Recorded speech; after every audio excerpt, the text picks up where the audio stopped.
不要なトラブルに遭わないように注意してください。こちらは新宿警察署。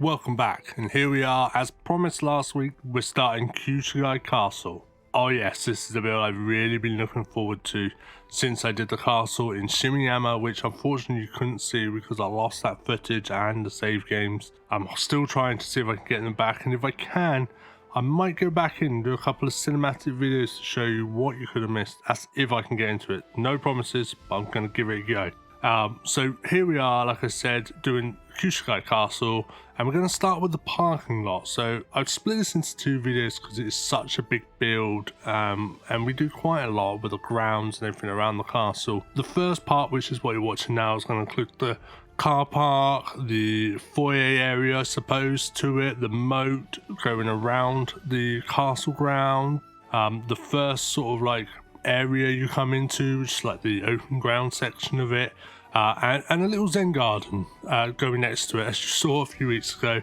I did that big Zen garden build up the top there on top of the mountain, and I really enjoyed it. So I built a little one. It's only small, but I did build that. And in there I used things like, you know, the rivers, the network rivers, which are fantastic. I used you know, there's like a water prop.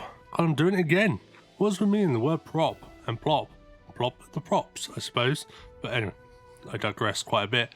And everyone took the mick out of me last time for that, so it's probably going to keep coming in the comments.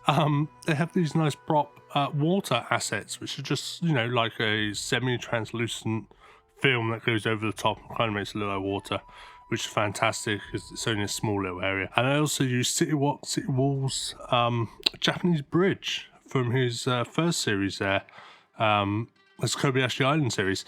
And you know what, it's absolutely amazing, and it's a long time overdue, mate, but thank you very much for that bridge, because there wasn't a red one before, and there's always red/orange bridges in Japan, and there wasn't one on the workshop. So thank you very much for building that. It's absolutely amazing, and the fact we can PO it makes it even better, mate. Thank you very much.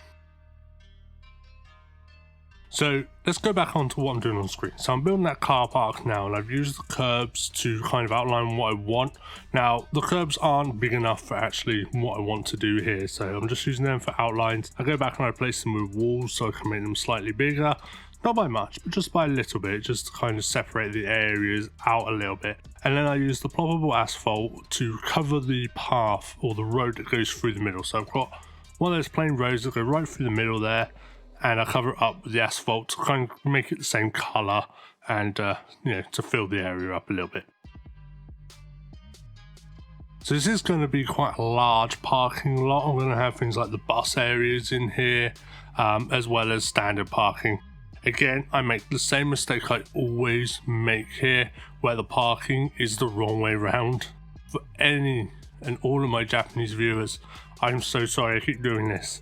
I will learn eventually. But again, I'll turn them around and you'll see that in the cinematics they are facing the correct way.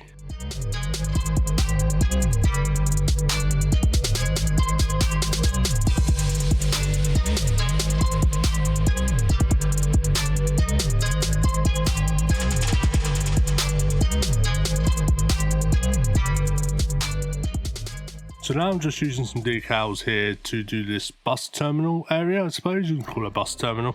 It's just where the coaches and the buses come and park when people are going into the castle, when they're doing like tour groups and stuff like that. I was thinking about setting up a tour line going through here so you can do sightseeing tours, and having it stop here at the castle, and you know, people can visit the castle and then get back on their way. I used decals here just because it works. They're quite large, they're nice. I put the old bus decals down so people know their bus stops and don't try to park their RVs or trucks or whatever they're driving these days in here. Not that you get a lot of RVs in Japan, but still, you might get the odd one. But I like the way that turned out. It kind of works, don't you think? Maybe it doesn't, but I think it does, and I'm happy with it, so. And now I'm just putting down the car parking spaces here. So these are all again functional, just like the other ones. These are your standard parking spaces. So people park here and then off they go into the castle and have a look around, etc. And you've got the ones with the locks on it, which are more private parking spaces. So the people who work there, whether they're, you know, school trips, so the teachers, stuff like that, want to park, that type of thing. And I'm putting loads of bike parking around this area as well. I've got two, I've got one either side of the car parking area for people who want to put their bikes down and keep their bikes nice and safe. Because a lot of people cycle in Japan, I find. And, you know, they look nice. And plus there's the props on the workshop, so why not, eh? And 90% of what I do is because I can. I'll be honest, when I'm building here, I get asked quite a bit about my inspiration to why I build certain things. Apart from this, the castle, and the train station itself, nothing is planned. A lot of it is I have a little area and I'm like, I want to build here. What do I want? And I love Japan, so I'm always looking at pictures and always looking at things to do with it. And I get inspiration straight away. I'm like, you know, I'm going to build a little town here. And off I go and I just start plopping down buildings. I'm like, no, I don't want that there. And there's not so much planning involved in this for me. Whether that makes people think that I'm really bad at this or makes people think I'm better at this, but it's how I play. And I've always been that way. I won't really overly plan anything. I'll just do. I have an idea and I'll just go with it. Unfortunately, the downside to that is it does mean that sometimes I just don't really get into the game as much as I want to. I think it works for me. Although I do have a planned episode coming up where I want to build like a little sort of town, little rural town somewhere, and I'm actually going to base that on a proper town in Japan, just because, you know, the looks and to make it look like it belongs there and actually function as an actual town would.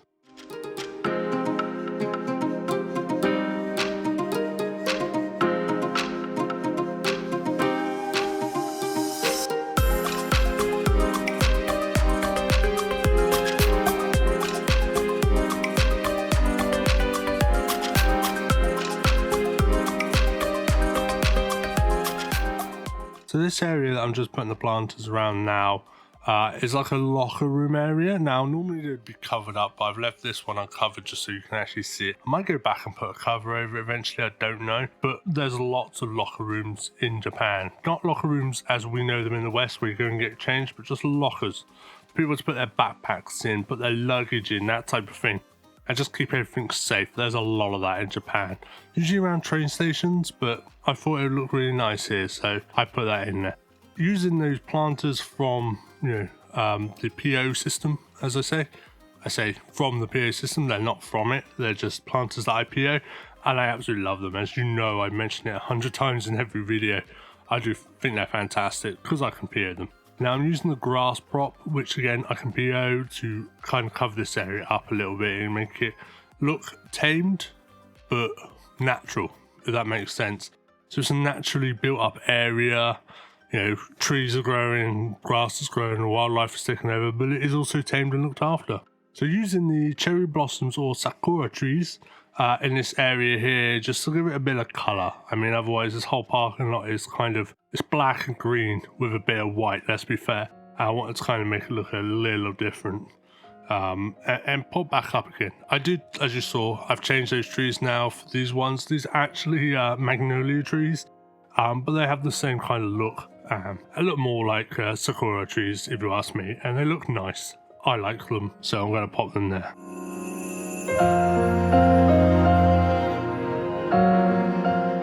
So I spent quite a long time trying to figure out how I'm going to do this little moat / river that goes around the castle, and in the end I found these Japanese quays. I say quays, I think they're canals. They're really thin. They're flush to the ground, so as you can see what I'm doing here is I'm actually hiding that underneath the car park, and it fits so nicely there. And you just don't even know that there's meant to be a little pathway over it. It just works, and so I'm really grateful for those assets.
After I laid down the base pathways that go around this whole place, obviously I'm going to make them invisible a little later on, but to start off with I need to see where they are so I can build. I decided to build the front area of this castle build, and I went for more traditional looking buildings because that is what you do find when you're walking around castle grounds. They're very old fashioned Japanese traditional areas.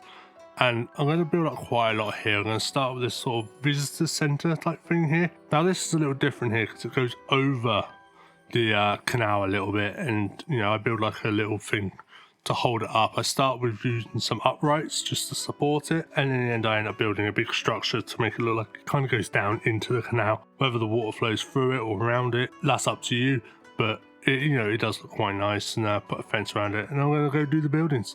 So what I'm going to do now is I'm going to leave you to a time lapse of me building up this whole area, and so you can watch the whole video and watch me build that Zen garden, watch me build that little bit, and I will come back right at the end of the video.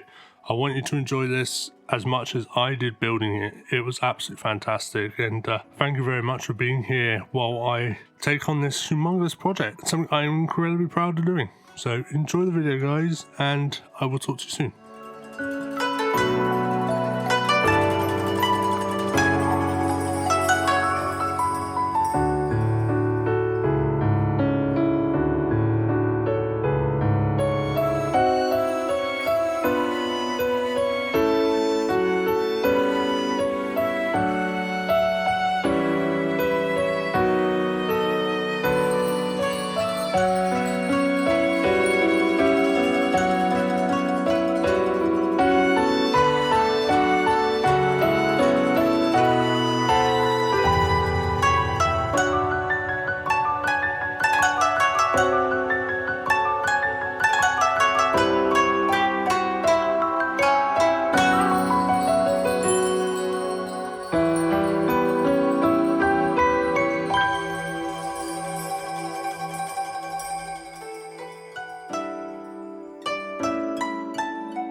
Okay, so the cinematic's coming out now, and I really hope you did enjoy this build. If you're new to my channel, please consider pressing subscribe and a little bell notification to be notified on episode 2 of this. And by the end of it, when it's completely finished, it looks absolutely amazing.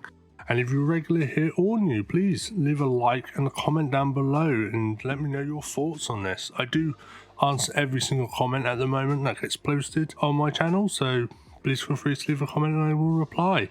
Let me know where I could have improved and what I could have done differently, or let me know what you think in general. Again, please visit my workshop page to see all the assets that I've created for this video show, whatever you want to call it, along with like the Don Quixote building, which I'll be placing very soon, the Shrine building, which I've already used, and a few others that I'm currently building. Like I'm building like a little real Starbucks and a book off store and some stuff like that. So, and the assets that also I used in my graveyard build for the showcase, they're also going to be available soon on my workshop. If you do like everything I do, please follow my Buy Me a Coffee account and drop me £1. It'd be greatly appreciative, and it, gives me a bit of funding towards making these videos even better for you. Thank you very much for joining me, and I'll see you next week where we continue Kyū Shigai Castle. Have a good day and see you next week. Bye bye.